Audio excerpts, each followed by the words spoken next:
تین پردے ہیں مسلمان عورت کے. لباس وہ پہنو جو ڈھیلا ہو، تنگ نہ ہو، ٹائٹ نہ ہو، تو جسم کے نشیب و فراز کو واضح کر رہے ہیں.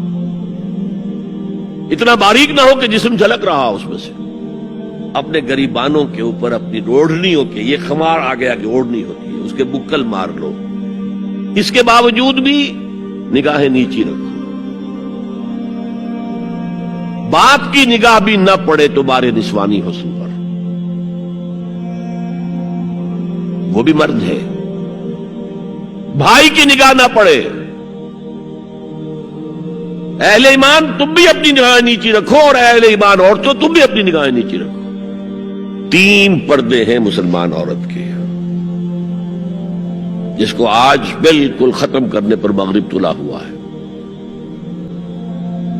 اس لیے کہ کسی بلی کی دم کٹ جائے تو وہ چاہے گی کہ سب کی کٹ جائے. ان کا بیڑا غرق ہو چکا ہے، ان کی تہذیب ختم ہو چکی ہے. تہذیب نہیں ہے آج ان کے پاس. خاندانی نظام ختم ہو چکا ہے.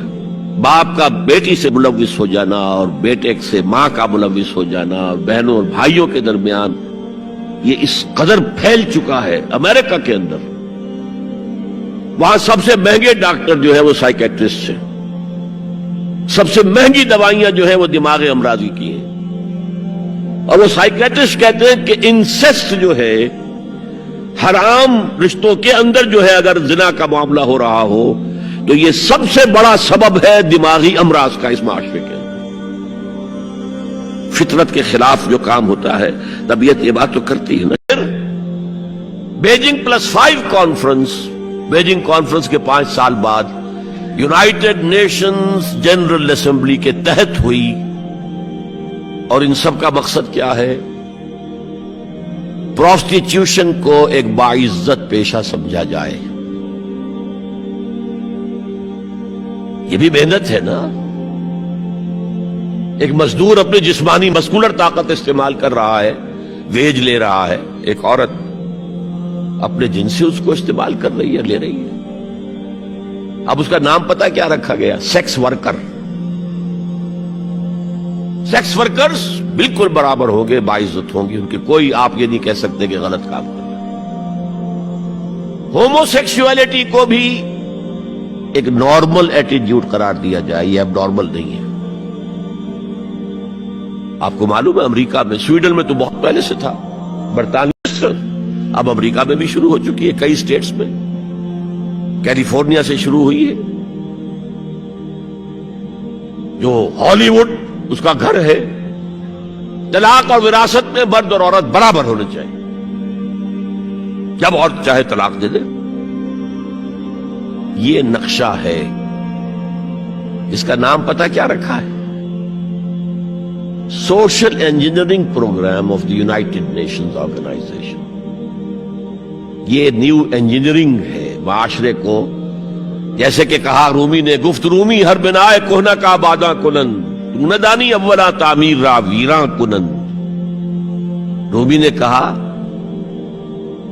کہ جب بھی کبھی کوئی نئی تعمیر کرنی ہو تو پچھلی تعمیر کو گرانا پڑتا ہے. یہ نئی سوسائٹی کی انجینئرنگ کیسے ہوگی جب تک کہ پرانی سوسائٹی ختم نہ ہو؟ اگرچہ عالم اسلام کی ایلیٹ اکثر و بیشتر اس رنگ پہ جا چکی ہے، مغربی ویلیوز اور مغربی تہذیب کے اثرات آ چکے ہیں، لیکن ابھی نچلی سطحوں پر، درمیانی طبقوں میں کچھ نہ کچھ مشرقی اقدار ہے. کچھ شرم و حیا کی قدر و قیمت ہے، عصمت و عفت کی کوئی قدر و قیمت ہے. اور اصل میں یہ یہودی پروگرام ہے، تمام انسانوں کو حیوان بنا دو. جب انسان حیوان بن جائے، جب اس کو کوئی فرق کرنے کی ضرورت نہ ہو کہ یہ بیٹی ہے اور یہ بیوی ہے، کیا ضرورت ہے حیوان کو فرق کرتے؟ جب ہم بھی حیوان ہی ہیں. ڈارون کے نظریے نے حیوان بنا دیا تو حیوان کو فرق کرتا ہے ماں بیٹی اور بیوی میں. ہم نے خامخواہ اپنے اوپر قدریں لگا رکھی ہے. گو ہیڈ، جس طرح بھی چاہو اپنی سیکشول ارتھ کو پورا کرو. سیاسی نظام سے، معاشرتی نظام سے، عدالتی نظام سے، قانون سازی سے کسی مذہب کا کوئی تعلق نہیں. آج پوری دنیا میں سیکولرزم ہے، تمام مسلمان ممالک میں سیکولرزم ہے. یہ دجالیت کا عظیم ترین کارنامہ ہے، یہ یہودیوں کی ایجاد ہے۔ نمبر 2، سود، جوا، منشیات کی ٹریڈ، جوا، فحاشی اور اس کی بنا پر آمدنی، اس سب کا لحاف ہے جو پوری دنیا کو اپنے لپیٹ میں لے چکا ہے۔ کوئی مسلمان ملک اس سے آزاد نہیں۔